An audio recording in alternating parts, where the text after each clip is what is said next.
ठीक है स्टार्टिंग। तो देखिए जब भी हम बनाएंगे, ठीक है, ये तो स्क्रैच का प्रोजेक्ट है। स्क्रैच मतलब शुरुआत से, राइट। शुरू से हम लोग खुद क्रिएट करते हैं, कॉन्फ़िगरेशन करते हैं और सारी चीजों को इसके अंदर सेटअप करने वाले, राइट। मगर आपको ये सब करने को नहीं मिलेगा, ठीक है, ये हमारे सीखने के लिए था। आपको कंपनीज में बने बने स्टेबल प्रोजेक्ट्स मिलेंगे जिसको आपको क्या करना पड़ेगा, इक्लिप्स के अंदर इंपोर्ट करना रहेगा, राइट। तो इंपोर्ट एक हमारे पास यहाँ पर फीचर होता है, राइट। ये देखिए स्क्रीन पे आप सभी लोग। और इंपोर्ट के अंदर हम क्या करते हैं यहाँ पर, ठीक है, जनरली आप डिपेंड करेगा आपकी कंपनी किस प्रोजेक्ट में काम कर रही है। It could be maven, it could be Hibernate, it could be JSP, Dynamic Web Project, it could be Java project, right? तो अगर मेवन प्रोजेक्ट रहता है, एग्जिस्टिंग मेवन प्रोजेक्ट, तो आप यहाँ जब भी टाइप करेंगे मेवन, क्या टाइप करेंगे आप, मेवन, तो यहाँ पर आ जाएगा हमारा एग्जिस्टिंग मेवन प्रोजेक्ट। और उस मेवन प्रोजेक्ट को आप क्या कर सकते हो, इंपोर्ट कर सकते हो ब्राउज करके, right. Again you need to click on this, ठीक है, प्रोजेक्ट ऑलरेडी है मेरे पास में, इसलिए चेकबॉक्स पे मैं क्लिक नहीं कर पा रहा हूँ, राइट। तो आप जैसे इस form.xml वाले इस प्रोजेक्ट को क्लिक करेंगे और यहाँ से नेक्स्ट और फिनिश करेंगे, तो आपका जो प्रोजेक्ट है वो इंपोर्ट होके कहाँ आने वाला है, आपकी वर्क स्पेस में आने वाला है। आ रहा है समझ में मैं क्या बोलना चाह रहा हूँ।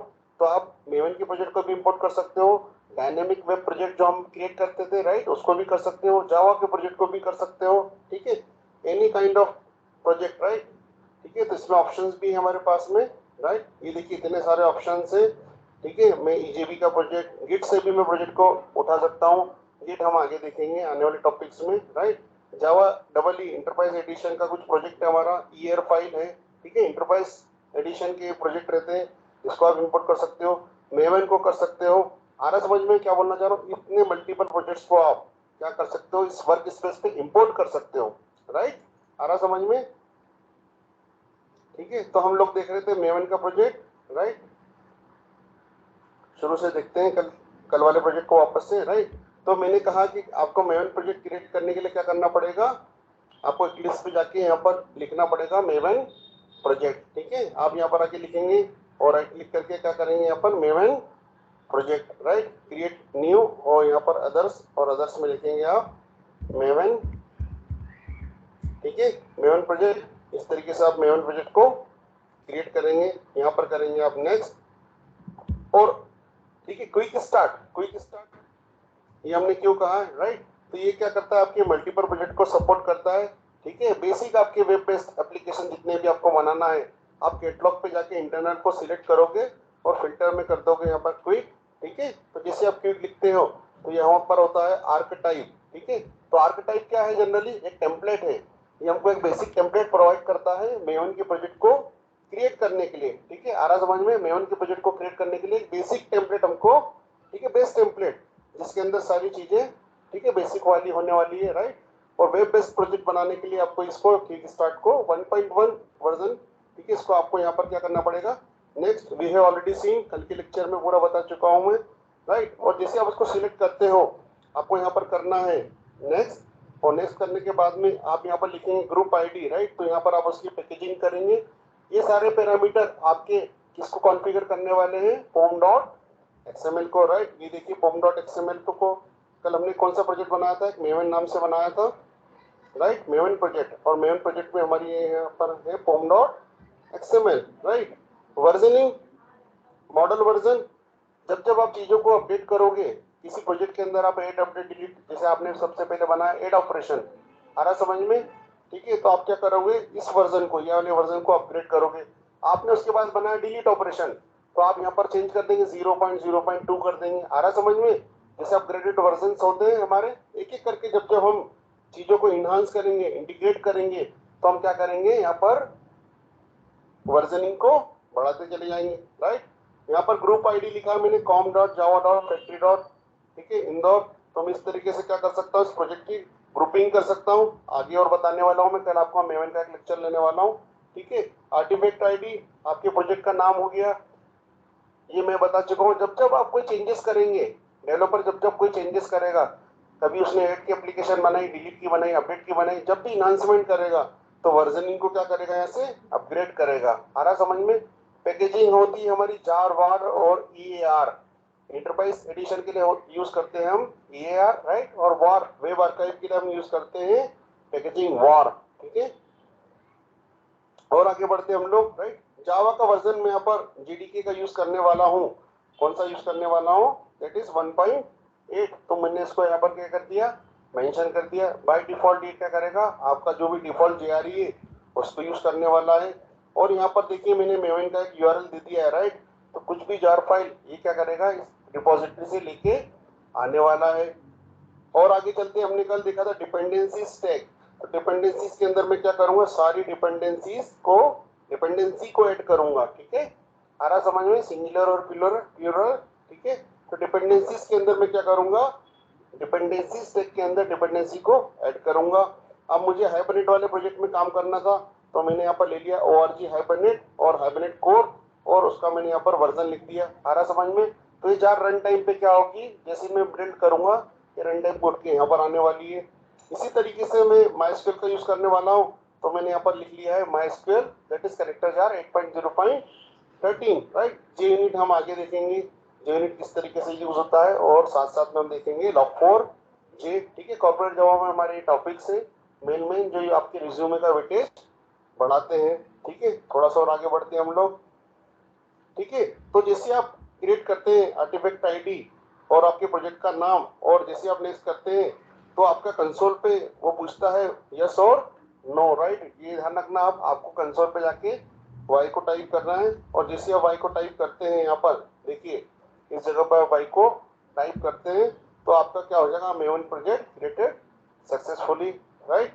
ये आपका मेवन प्रोजेक्ट आता है। और हमेशा बिल्ड क्या होती है यहाँ पर, सक्सेस कुछ एरर आएगी तो यहाँ पर बिल्ड का एरर बताने लग जाएगा, ठीक है। ये आपका प्रोजेक्ट यहाँ पर बन के तैयार हो गया है, राइट। कल हमने बनाया था जो प्रोजेक्ट, इसी तरीके से dependency we have already seen. और आपको क्या करना पड़ेगा हमेशा, ठीक है। अगर ये जार फाइल यहाँ पर है तो आपके प्रोजेक्ट में एरर्स नहीं आएगी। अगर जार फाइल नहीं रहती है तो आप क्या करेंगे, मेवन पे जाके अपडेट प्रोजेक्ट, मेवन पे जाके आप लिखेंगे अपडेट प्रोजेक्ट। और यहाँ पर आप क्या करने वाले हैं, इस प्रोजेक्ट को सिलेक्ट करके यहाँ पर ऑफलाइन और यहाँ पर force update for snapshot release, और आप क्या करने वाले हैं, इसको फिनिश करने वाले हैं, ठीक है। ठीक है, जैसे आप उसको फिनिश करते हैं अगेन आपको एक यहाँ पर मिलेगा बिल्ड सक्सेसफुल। और आपकी जितनी भी रिक्वायर्ड जार है वो सब कहाँ आने वाली है, आपकी मेवन डिपेंडेंसीज में, राइट। और ऐसे कैसे आपका ये पाथ बन जाएगा, यहाँ पर सी यूजर्स एडमिनिस्ट्रेटर, और क्या था हमारा .m2, ये देखिए .m2। और .m2 के अंदर क्या बनने वाला है, रिपोजिटरी। और जितनी भी जार आप पहले डाउनलोड करके मैन्युअली यहाँ पर डालते थे वो सब क्या होने वाली है, ऑटोमेटिकली यहाँ पर अपलोड होने वाली है, ठीक है। अगेन सेम चीज, हाइबरनेट safety.xml हम 2-3 बार इसको बना चुके हैं। हम क्या करेंगे, इसको इंपोर्ट कर लेंगे यहाँ पर, या कॉपी कर लेंगे। और कॉपी करने के बाद में हम सिर्फ एक जगह ही चेंज करने वाले हैं, दैट इज डेटाबेस नेम। तो आप क्या करेंगे, हर बार आपके डेटाबेस का नेम डिफरेंट रखने वाले हैं, राइट। मैंने यहाँ पर मेवन करके ले रखा था कल, ठीक है। रेस्ट ऑफ द कॉन्फ़िगर आपका कॉन्फ़िगरेशन आपका वही रहेगा। अगेन फिर आप एक मॉडल बनाते हैं, फ्लो आप समझिए। हमेशा कॉन्फ़िगरेशन फाइल के बाद में आप डेटाबेस से इंटर करने के लिए क्या बनाने वाले हैं, यहाँ पर एक मॉडल। और मॉडल के अंदर आप क्या, अगेन आप किससे इंटरेक्ट करने वाले हो, आपके डेटाबेस से। एंटिटी टैग बोलता है कि जिस भी नाम का आप यहाँ पर बनाने वाले हो मॉडल क्लास, मैं उसी क्लास के नाम से आपकी क्या बनाने वाला हूँ, डेटाबेस के अंदर जाके टेबल। और आईडी को मैंने हमेशा ऑटो जनरेटेड ले रखा है, राइट। तो हर बार वो एक एक से इंक्रीमेंट होती चली जाएगी, राइट। आईडी, नेम, ईमेल और कंट्री मैंने यहाँ पर क्या कर रखा है, 3-4 कॉलम ले रखे हैं। आ रहा समझ में। तो मैंने अपने कॉलम को अपनी प्रॉपर्टीज के साथ, एट्रीब्यूट के साथ यहाँ पर मैप कर दिया है। अगेन सेटर एलोकेटर मैंने यहाँ पर क्रिएट करे हैं, ठीक है। कंस्ट्रक्टर को क्रिएट करा है। और अगली स्टेप में मैंने क्या करा है, यहाँ पर MySQL के अंदर जाके एक, ठीक है, MySQL वर्कबेंच में जाके मैंने क्या करा, स्कीमा बनाया है, दैट इज मेवन, ठीक है। क्योंकि स्कीमा ये नहीं बनाता है, टेबल वगैरह ये खुद से क्रिएट करके दे देता है, राइट। जैसे हमने मेवन क्रिएट करा था तो एक हमारे पास में क्लास बन के आ गई थी, दैट इज f.java, पहले से आ गई थी, ठीक है। It is already created. तो सोर्स फोल्डर के अंदर जाके हमने क्या करा, ठीक है। तो f.java के अंदर क्या करा हमने, हमारी एक मेन मेथड थी, और मेन मेथड के अंदर क्या करा मैंने, यूजर नाम का जो मेरा ऑब्जेक्ट था उसको मैंने क्या करा है पर, उसको सेट कर दिया है पर कुछ फील्ड उसके अंदर। और अगेन हाइबरनेट में अगर आपको काम करना है तो आपको यूज करना पड़ेगा कॉन्फ़िगरेशन इंटर, ठीक है क्लास। तो ये क्या करके आ गया, ये आपके सारे run time parameter hybrid cg.xml को उसने लोड कर दिया है। सेशन फैक्ट्री आपने निकाली और आपने डेटा को क्या कर दिया, यहाँ पर डेटाबेस के अंदर ऐड कर दिया, राइट। ठीक है, अब मैं आपको एक डेमो बताता हूँ स्प्रिंग एप्लीकेशन किस तरीके से आप क्रिएट करेंगे, राइट। कोशिश करना आप इसको भी क्रिएट करने के लिए और स्प्रिंग की एप्लीकेशन को भी क्रिएट करने के लिए, राइट। ठीक है, राइट। तो स्प्रिंग इनिशियलाइजर एक वेबसाइट है, ठीक है। ये काय के लिए यूज होता है हमारा, ये होता है यूज हमारा बाय डिफॉल्ट कॉन्फ़िगरेशन को सेटअप करने के लिए, राइट। आपको इसमें जाके यहाँ पर कॉन्फ़िगरेशन नहीं करना है, आप सीधे जाएंगे इसके अंदर स्प्रिंग इनिशियलाइजर के अंदर, और स्प्रिंग इनिशियलाइजर क्या करेगा, एज पर योर रिक्वायरमेंट आपको क्या क्या कॉन्फ़िगरेशन चाहिए, कौन कौन से पैरामीटर आप यूज करना चाहते हैं, ये क्या कर देगा, यहाँ से आपको एक डिफॉल्ट प्रोजेक्ट बना के देने वाला है, राइट। देखिए किस तरीके से काम करता है मैं आपको बताता हूँ। आप यहाँ से इसको करेंगे लिंक को कॉपी, ठीक है, यहाँ पर करेंगे आप उसको पेस्ट, ठीक है, आ रहा समझ में। तो स्प्रिंग इनिशियलाइजेशन से हम क्या करेंगे, डेमो एप्लीकेशन बनाएंगे, कोई सी भी एप्लीकेशन जो आप स्प्रिंग बूट के अंदर बनाना चाहते हो, स्प्रिंग के अंदर बनाना चाहते हो, राइट। तो स्प्रिंग इज अगेन क्या हो गया हमारा यहाँ पर ओपन सोर्स फ्रेमवर्क, क्या हो गया हमारा ये ओपन सोर्स फ्रेमवर्क। तो स्प्रिंग इनिशियलाइजर में आप जाके यहाँ पर देखिए सिलेक्ट कर लेंगे मेवन, ठीक है, थोड़ा सा मैं स्कोर बड़ा करता हूँ, यहाँ पर आप क्या सिलेक्ट करेंगे, यहाँ पर मेवन, आपने मेवन को सिलेक्ट कर दिया क्योंकि हम कौन सा प्रोजेक्ट बनाने वाले हैं, मेवन, राइट।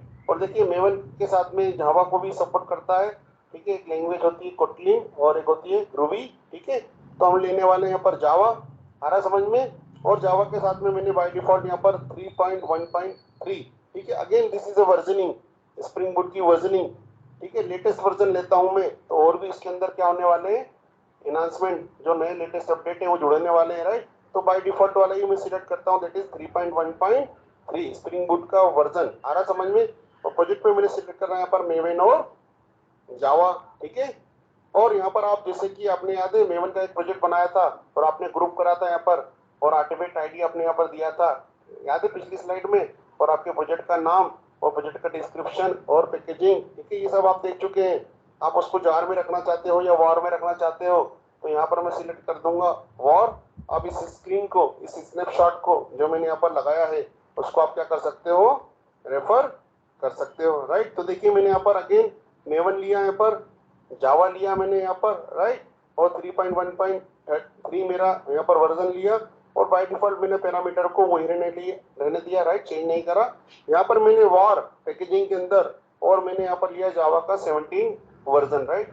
अब हम 17 वर्जन के साथ में यहाँ पर काम कर रहे हैं स्प्रिंग बूट के अंदर, ठीक है। अब देखिए आपको कुछ डिपेंडेंसीज ऐड करना है, यहाँ पर आपको क्या यूज करना है, कोई डिपेंडेंसीज। तो आप क्या कर सकते हैं यहाँ पर ए डिपेंडेंसीज का यहाँ पर जो कॉलम एक हमारा यहाँ पर, ठीक है, ये आप यहाँ पर क्या कर सकते हो, ए डिपेंडेंसी के अंदर जाके, राइट। तो जैसे हमने पिछले प्रोजेक्ट में कौन कौन सी डिपेंडेंसीज लगाई थी, हमने लगाई थी हाइबरनेट की, राइट। तो आप क्या कर सकते हो यहाँ पर हाइबरनेट जेपीए, ठीक है, आप क्या कर सकते हो मल्टीपल डिपेंडेंसी यहाँ पर यूज, इसमें हाइबरनेट नहीं आ रहा, तो ये सपोर्ट करता है हमारा, सॉरी, जेपी सपोर्ट करता है। तो JP again is open source framework, और वो किसके तरह से होने वाला है, आपका हाइबरनेट जैसा ही हमारा क्या होने वाला है, फ्रेमवर्क होने वाला है, राइट, ठीक है, आपको डेटाबेस में सपोर्ट करने के लिए। तो देखिए मैंने यहाँ पर यूज करा है, यहाँ पर 4 डिपेंडेंसीज मैंने ऐड करी है। पहली वाली है हमारी स्प्रिंग वेब, तो मैं यहाँ पर क्या कर देता हूँ, यहाँ पर मैं डिपेंडेंसीज में जाके कर देता हूँ वेब, ठीक है, आ रहा समझ में। तो यहाँ पर आगे आपका स्प्रिंग वेब, और ये सपोर्ट करता है आपका restful application using MVC pattern, ठीक है। मॉडल व्यू कंट्रोलर होता है, ये भी मैं आपको बताने वाला हूँ एमवीसी पैटर्न। तो आप यहाँ पर सिलेक्ट कर देंगे वेब, और जैसे आपने ये डिपेंडेंसीज है, राइट, एक एक करके आप क्या कर सकते हो, यहाँ से डिपेंडेंसीज को ऐड कर सकते हो। आपने लिया यहाँ पर वेब, और आप यहाँ पर लेने वाले हो आप एसक्यूएल, राइट। तो आप लिखेंगे एसक्यूएल, तो जैसे आप यहाँ पर लिखेंगे एसक्यूएल, तो आपकी जेपी की जो डिपेंडेंसीज है, अगेन एसक्यूएल आपका किस तरीके से होने वाला है, दैट इज हाइबरनेट। ये देखिए आप persist data in SQL stores with the Java persistent API using Spring data है Hibernate। तो JP आपका मैंने यहाँ पर ऐड कर लिया है, राइट। उसके बाद में मैंने यहाँ पर लिया है डेवलपर टूल्स, ठीक है। तो यहाँ पर लेता हूं मैं, यहाँ पर डेवलपर टूल्स, ठीक है। ठीक है, ये बोलता है प्रोवाइड्स फास्ट एप्लीकेशन, ठीक है। आपके एप्लीकेशन को क्या करता है, ये फास्ट करता है, रीलोड करता है और कॉन्फ़िगरेशन पैरामीटर को क्या करता है, ठीक है, ऐड करता है। ये तीन चीजें ले ली। उसके बाद में आपका आता है स्प्रिंग बोट एक्यूरेटर, राइट। तो यहाँ पर डालता हूं मैं, क्या है ओपीएस, तो मैं यहाँ डाल देता हूँ ओपीएस, ठीक है। तो यहाँ पर ले लिया मैंने ओपीएस, राइट। ये किस काम आता है, it is monitor to manage application, right. And points that left your monitor supports built-in and customer endpoints that let us monitor to manage your application such as application health, right। Session वगैरह के लिए कुछ काम आता है, ठीक है। आगे देखेंगे हम इसको और अच्छे से। और यहाँ पर मैं कर देता हूँ, यहाँ पर जनरेट, क्या कर देता हूँ, सबसे आखिरी में देखिए आप यहाँ पर क्या लिखा हुआ है, जनरेट, ठीक है। 4 डिपेंडेंसीज लेके और मैंने यहाँ पर क्या कर दिया, क्लिक ऑन जनरेट। तो देखिए इसने जनरेट करके प्रोजेक्ट खुद से बना दिया है और कहाँ पर रख दिया इसको, दैट इज डेमो डॉट, ठीक है, जिप। अब जैसे मैं इसको करता हूं यहाँ पर और ओपन करता हूं और इसको करता हूं यहाँ पर extract, again it's a zip file. तो मैंने इसको क्या कर दिया, यहाँ पर एक्सट्रैक्ट कर दिया। तो डेमो 2 नाम से आपका ये देखिए, डेमो नाम से आपका ये प्रोजेक्ट बनके तैयार हो गया है। और देखिए इसके अंदर फॉर्म डॉट एक्सएमएल और आपकी जितनी भी डिपेंडेंसीज है, राइट, और वो क्या होने वाली है, ये देखिए आपकी फॉर्म डॉट एक्सएमएल बनके तैयार हो गई। और जो जो आपने वहां पर 4 पैरामीटर लिए थे, दिस वन, कौन कौन से, यहाँ पर आपने लिया था वेब, एसक्यूएल और आपने ओपीएस और डेवलपर टूल। तो उसके रिगार्डिंग जितनी भी डिपेंडेंसीज थी वो सब क्या करके लेके आ गया है, इस फॉर्म डॉट एक्सएमएल के अंदर लेके आ चुका है, राइट। अब प्रोजेक्ट आपका बनके तैयार हो गया है। आप डाउनलोड के अंदर जाएंगे और जैसा कि मैंने कहा है, आप क्या करोगे, उसको इंपोर्ट करोगे। क्या करने वाले हो आप, उसको इंपोर्ट करने वाले हो। अगेन सेम चीज, तो डेमो नाम से मैं प्रोजेक्ट ऑलरेडी इंपोर्ट कर चुका हूं। तो आप क्या करेंगे यहाँ पर, ठीक है, आप क्या करेंगे, राइट क्लिक करेंगे और आप यहाँ पर लिखेंगे इंपोर्ट। और इंपोर्ट में आप क्या करेंगे, एग्जिस्टिंग मेन प्रोजेक्ट, ठीक है। स्टेप मैंने सारी लिख रखी है वहां पर, आप उसको फॉलो करिए। और नेक्स्ट करके आप क्या करेंगे, देखिए डेमो नाम की एप्लीकेशन आपने जो एक्सट्रैक्ट कर ली थी, इस फॉर्म डॉट एक्सएमएल को क्लिक करके नेक्स्ट और फिनिश करेंगे। तो आपकी एप्लीकेशन कहां पर आने वाली है, यहाँ पर इस तरीके से आ जाएगी, राइट।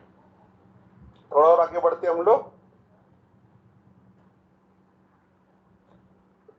ये देखिए स्टेप मैंने यहाँ पर दे रखी है ऑलरेडी, आप इस स्टेप को फॉलो करेंगे। फॉर्म डॉट एक्सएमएल पे चेक बॉक्स पे क्लिक करके नेक्स्ट और कर देंगे यहाँ पर फिनिश। तो देखिए डेमो नाम क्या आपका मेवन प्रोजेक्ट, इस पे एम लिखा हुआ है और जे लिखा हुआ है, ठीक है। तो ये बनके तैयार हो गया है आपका, आ रहा समझ में। अब हम फॉर्म डॉट एक्सएमएल के अंदर क्या करने वाले हैं, ठीक है, ऑलरेडी ये हमारी फॉर्म डॉट एक्सएमएल बनके तैयार हो चुकी है, राइट। मगर फॉर्म डॉट एक्सएमएल के अंदर यूज हो रहा था यहाँ पर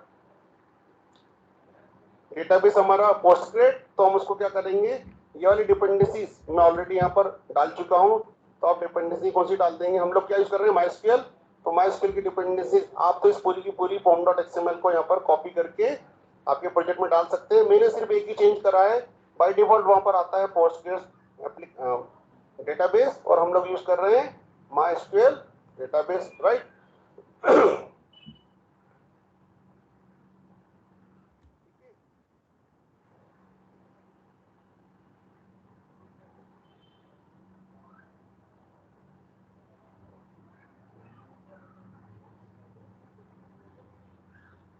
राइट, तो डेमो की फॉर्म डॉट एक्सएमएल यहाँ पर आ चुकी है, राइट।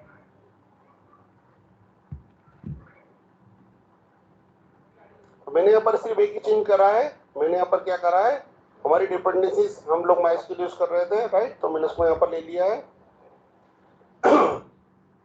अब स्प्रिंग बूट के अंदर होता है हमारा एप्लीकेशन डॉट प्रॉपर्टीज। ये बाय डिफॉल्ट हमारी क्लास बन के आती है, that is application dot properties.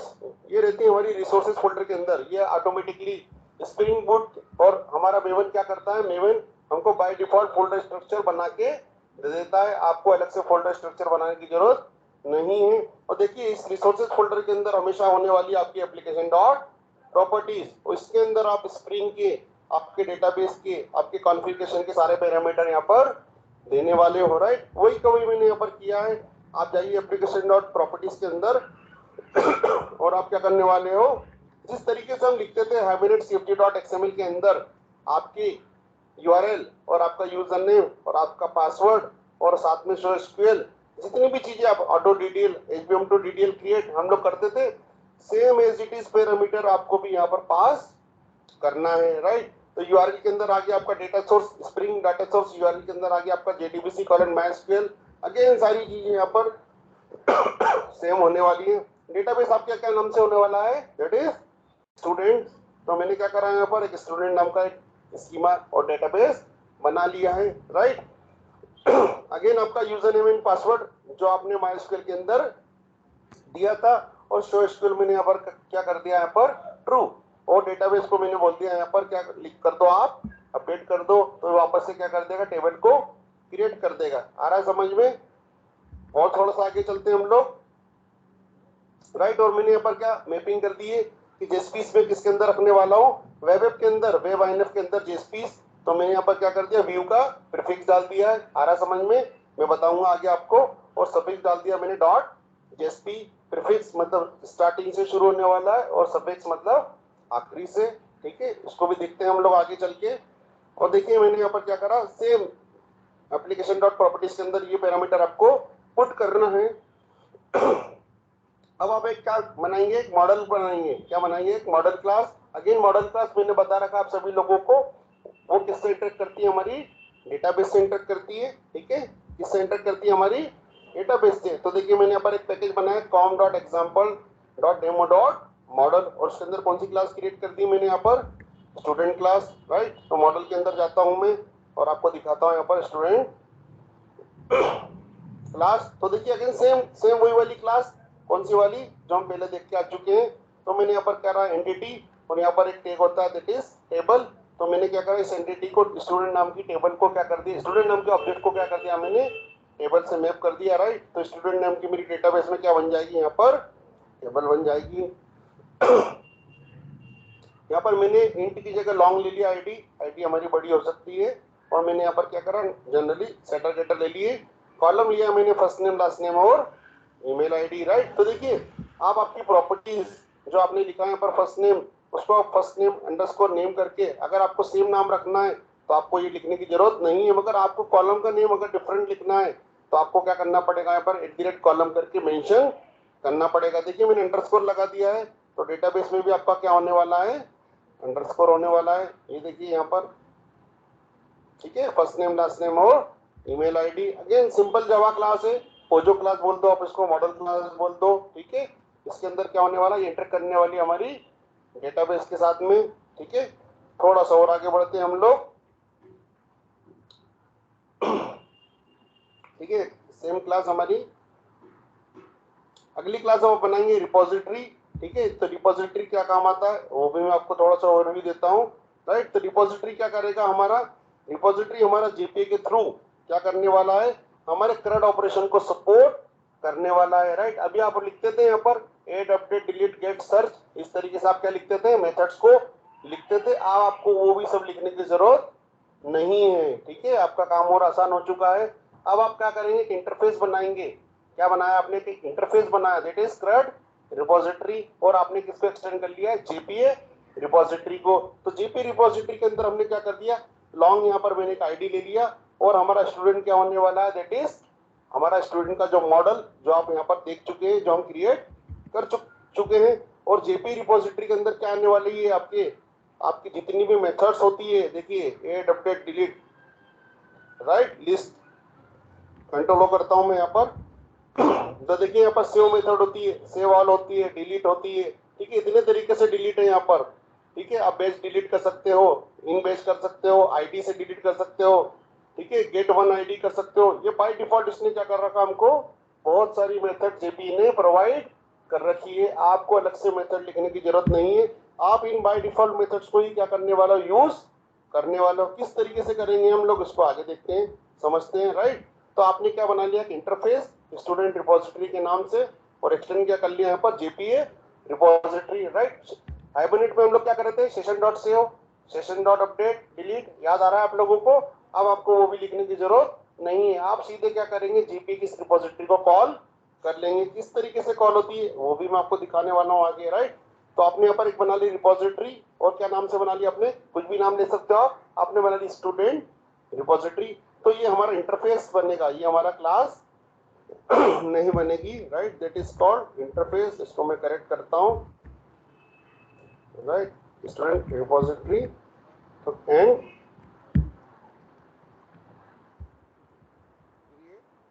Interface, ठीक है। तो इंटरफेस आपने बना लिया यहाँ पर, that is student repository, right. और आपने यूज करा यहाँ पर जेपीए रिपोजिटरी, राइट। उसके बाद में आप बनाएंगे यहाँ पर सर्विस क्लास, राइट। तो सर्विस का आप क्या बनाएंगे, अगेन इंटरफेस बनाने वाले हैं, राइट। तो आप बनाएंगे यहाँ पर सर्विस, सर्विस पे आता हूँ मैं, राइट। पैकेजिंग का नाम ठीक से लिखता हूँ यहाँ पर, that is com dot example demo service, right. तो आप ले लेंगे यहाँ पर पैकेज है com dot example dot demo service. अब सर्विस क्लास किस तरीके से दिखती है हम उसको देखते हैं यहाँ पर, राइट। तो सर्विस आपका क्या होने वाला है यहाँ पर, इंटरफेस होने वाला है। और इंटरफेस कोर जावा में हम सीख के आए थे, क्या सीख के आए थे हम लोग, all methods are abstract in interfaces। देखिए only declaration is there, there is no implementation। हमने क्या कर दिया यहाँ पर, इन इंटरफेस के अंदर सारी मेथड्स हमारी क्रिएट और हमारी लिस्ट और डिलीट और हमारी एडिट मेथड को मैंने क्या कर दिया यहाँ पर डिक्लेयर कर दिया है। इसको मैंने क्या करा है, इम्प्लीमेंट नहीं किया है, राइट। किस तरीके से इम्प्लीमेंट, अगर ये इंटरफेस में क्या है हमारी एब्स्ट्रैक्ट मेथड है तो हमको क्या करना पड़ेगा, इसको इम्प्लीमेंट करके कॉन्क्रीट क्लास बनाना पड़ेगी, राइट। कोर जावा का कंसेप्ट है, आपसे पूछा जा सकता है इंटरव्यू के अंदर। तो आप क्या करेंगे, क्रिएट इंटरफेस स्टूडेंट सर्विस, और आपने क्या करा, सिंपली उसके अंदर आपकी जो जो मेथड आप यूज करने वाले हो आपने क्या कर दिया, इसको यहाँ पर डिक्लेयर कर दिया है, राइट। उसके बाद में आप बनाएंगे यहाँ पर डीटीओ क्लास। कौन सी क्लास बनाएंगे, डेटा ट्रांसफर ऑब्जेक्ट। और डीटीओ क्लास बनाने के बाद में आप उसके अंदर सिंपली क्या करने वाले हैं, सेटर और गेटर। आपकी 4 प्रॉपर्टीज है, ID, first name, last name और ईमेल आईडी। तो आप क्या करने वाले हो, उसका सेटर और गेटर यहाँ पर बनाने वाले हो। इस तरीके से आपने क्या करा यहाँ पर, ये देखिए। और आपने यहाँ पर क्या करा, कंस्ट्रक्टर को, कंस्ट्रक्टर भी बना लिया आपने, एक पैरामीटर सॉरी, एक पैरामीटर वाला आ रहा समझ में। और डीटीओ बनाने के बाद में फिर आप आ जाते हैं सर्विस का आईएमपीएल। ये हमारी क्या थी यहाँ पर, दैट इज सर्विस क्लास थी। ये क्या थी हमारी, इंटरफेस था हमारा सर्विस नाम का, राइट। और अब हम क्या करते हैं, सर्विस का हमेशा क्या बनाते हैं, इम्प्लीमेंटेशन। समझना आप चीज को, सर्विस के अंदर हमने क्या करा, सारी चीजें तो डिक्लेयर कर दी, राइट। अब देखिए इसके अंदर एक भी मेथड नहीं है, मगर हमको क्या करना पड़ेगा, अजर भाई ये बंद कर दो ना यार कूलर।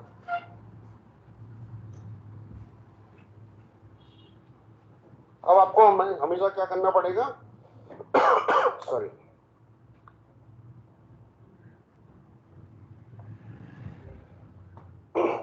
इन डिफॉल्ट मेथड का क्या बनाना पड़ेगा आपको, इंप्लीमेंटेशन। क्या बनाना पड़ेगा, इंप्लीमेंटेशन। अब कैसे बनता है वो भी हम देखते हैं, राइट। तो आपने क्या करा, सर्विस आईएमपीएल, इसको बोलते हैं, शॉर्ट फॉर्म है ये, इसको बोलते हैं इंप्लीमेंटेशन, राइट। तो आपने बनाया पर सर्विस आईएमपीएल क्लास। तो किस तरीके से होती है सर्विस आईएमपीएल क्लास, वो भी मैं आपको बताता हूँ।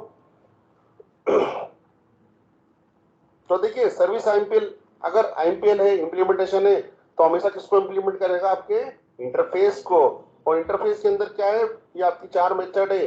और जावा बोलता है कि अगर आपने किसी इंटरफेस को इंप्लीमेंट करा है तो आपको उसकी सारी मेथड को क्या करना पड़ेगा, इंप्लीमेंट करना पड़ेगा और राइट करना पड़ेगा। Very good.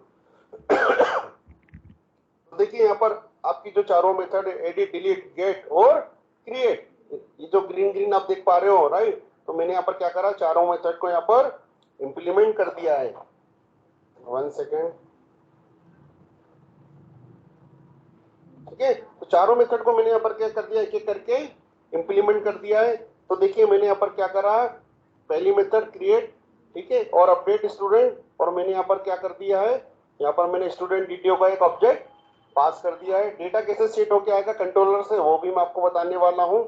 और मैंने यहाँ पर क्या कर दिया, डीटीओ को मॉडल में कन्वर्ट करके आगे पास कर दिया। अब देखिए मैंने स्टूडेंट रिपोजिटरी, जैसा कि मैंने कहा था कि मैंने एक इंटरफेस बनाया था यहाँ पर जो किसको एक्सटेंड कर रहा था, जेपीए रिपोजिटरी को, तो देखिए मैंने क्या करा यहाँ पर, उसको ऑटोवेयर कर दिया। ऑटोवेयर क्या होता है ये भी मैं आपको बता रहा हूँ, राइट। इसमें आपको इंस्टेंस क्रिएट करने की जरूरत नहीं रहती है, रन टाइम पे ही क्या करता है कॉन्फ़िगरेशन को यहाँ पर पुट कर देता है, राइट। और मैंने यहाँ पर कर दिया, रिपोजिटरी की एक मेथड होती है, कौन सी होती है, सेव। तो सेव मेथड मैंने चला दी, और वो कहाँ मिलने वाली है, that is current repository JP के अंदर क्या मिलने वाली है, that is current repository, right. और मैंने यहाँ पर क्या कर दिया, सिंपल एक session dot session sorry repository dot save चला दिया, तो आपका डेटा क्या होने वाला है, सेव होने वाला है। इसी तरीके से आप रिपोजिटरी का नाम लिख के डिलीट चला दो, तो डिलीट बाय आईडी एक मेथड होती है उसके अंदर, तो मैंने यहाँ पर क्या पास कर दिया, यहाँ पर आईडी। फ्लो में बताऊंगा अभी आपको किस तरीके से काम करता है। एडिट में भी आपने क्या कर दिया, आईडी को पास कर दिया, तो आपने क्या कर दिया, उसी स्टूडेंट की आईडी को यहाँ पर एडिट कर दिया, राइट। पहले गेट करा और फिर आपने क्या कर दिया, उसको एडिट कर दिया है। और थोड़ा सा आगे चलते हैं हम लोग, राइट। ठीक है, अब आएगी हमारी पर कंट्रोलर क्लास। कौन सी क्लास आएगी हमारी, कंट्रोलर क्लास, राइट। तो कंट्रोलर क्लास क्या करेगी, आप जेएसपी से जो भी चीज भेजोगे उसको क्या करने वाली है, गेट करने वाली है, राइट। ये कंट्रोलर क्लास जैसे आपकी सर्वलेट हुआ करती थी, याद आ रहा है आपको, जेएसपी से आप डेटा भेजते थे सर्वलेट के ऊपर, उसी तरीके से अब जेएसपी से डेटा किसके अंदर आने वाला है, कंट्रोलर क्लास के अंदर। और किस तरीके से आएगा वो भी बताता हूं मैं आपको।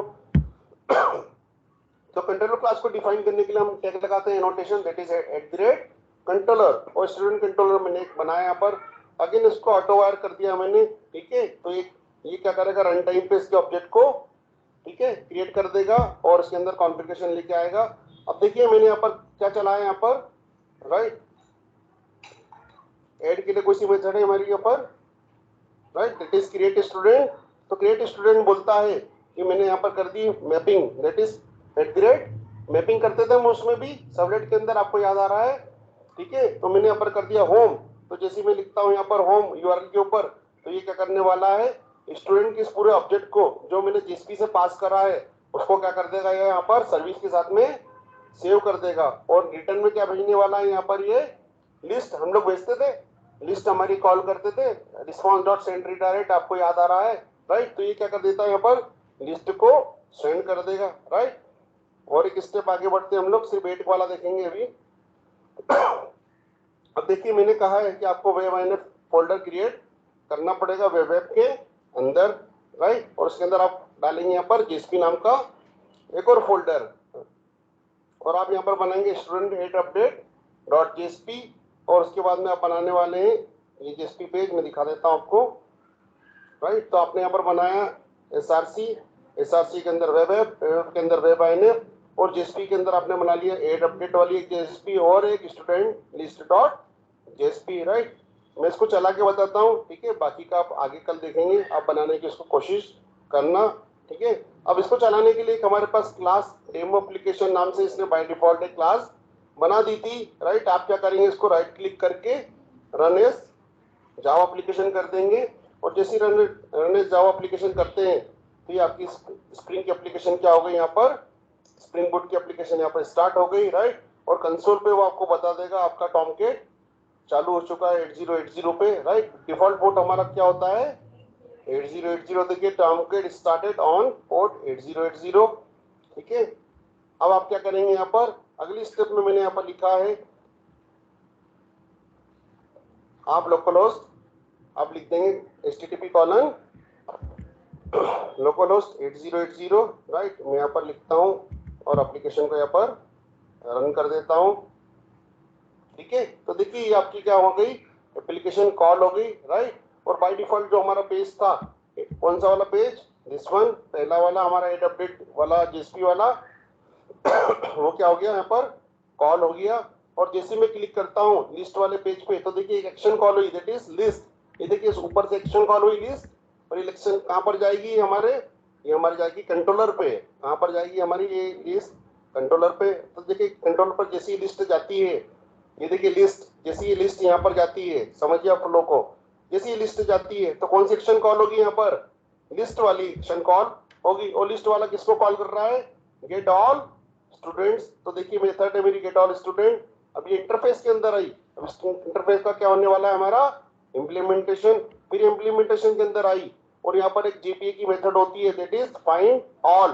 तो जैसे ही फाइंड ऑल बोला मैंने तो क्या रिटर्न कर दिया उसने, मुझे पूरी की पूरी लिस्ट रिटर्न कर दी। और लिस्ट रिटर्न को मैंने यहाँ पर क्या कर दिया, स्ट्रीम के अंदर लेके, और यूजर लिस्ट को मैंने यहाँ पर क्या क्या करने वाला हूँ, रिटर्न करने वाला हूँ। आ रहा समझ में? तो यहाँ से यूजर लिस्ट हमारी क्या हो गई, रिटर्न हो गई। अब यूजर लिस्ट रिटर्न होके कहाँ पर आ गई हमारी, इस स्टूडेंट लिस्ट के अंदर। और मैंने यहाँ पर सर्वलेट में हम लोग यूज करते थे सेट एट्रीब्यूट, तो उसी तरीके से मैंने यहाँ पर यूज करा है मॉडल डॉट एट्रीब्यूट। और मैंने यहाँ पर क्या पास कर दी, की पास कर दी। क्या पास कर दी, अगेन की एन वैल्यू, क्या पास करी यहाँ पर, की एन वैल्यू, ठीक है। और मैंने यहाँ पर से रिटर्न कर दी स्टूडेंट की लिस्ट। 1 सेकेंड।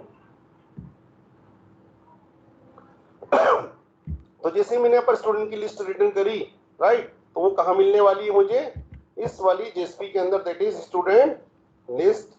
कंट्रोल एफ करता हूं मैं, कंट्रोल वी, राइट। तो देखिए यहाँ पर मुझे क्या मिल गई, पूरी की पूरी स्टूडेंट की लिस्ट। और मैंने इसको क्या करा, एक वेरिएबल के अंदर लेके, वेयर के अंदर लेके, एक एक करके मैंने क्या करा, फर्स्ट नेम लास्ट नेम और ईमेल आईडी यहाँ पर गेट कर लिया, राइट। तो आप इस तरीके से देख रहे हो, फर्स्ट नेम लास्ट नेम और ईमेल आईडी, ठीक है। I think done for the day. आप इसको एक बार पूरे सेटअप को बनाने की कोशिश करिए, कहीं पर भी कुछ भी प्रॉब्लम आती है मैं आपको उसको हेल्प करूंगा उसकी एरर को रिजॉल्व करने के लिए, राइट। स्प्रिंग बूट पे ये हमारी सारी एप्लीकेशन चलने वाली है और इसी को आपको अच्छे से बनाना है, राइट। ये हमारा मेजर प्रोजेक्ट रहेगा। इसी पे हम क्या करेंगे, आने वाले टाइम में जितने भी टॉपिक्स है हमारे, इसी के अंदर इंटीग्रेट करते चले जाएंगे, राइट। जैसे लॉकर जो हुआ, हमारा गिटहब हुआ, जे यूनिट हुआ, हमारे आने वाली जितनी भी सब चीजें होगी अब इसी प्रोजेक्ट के अंदर क्या होने वाली है, ऐड होने वाली है, ठीक है।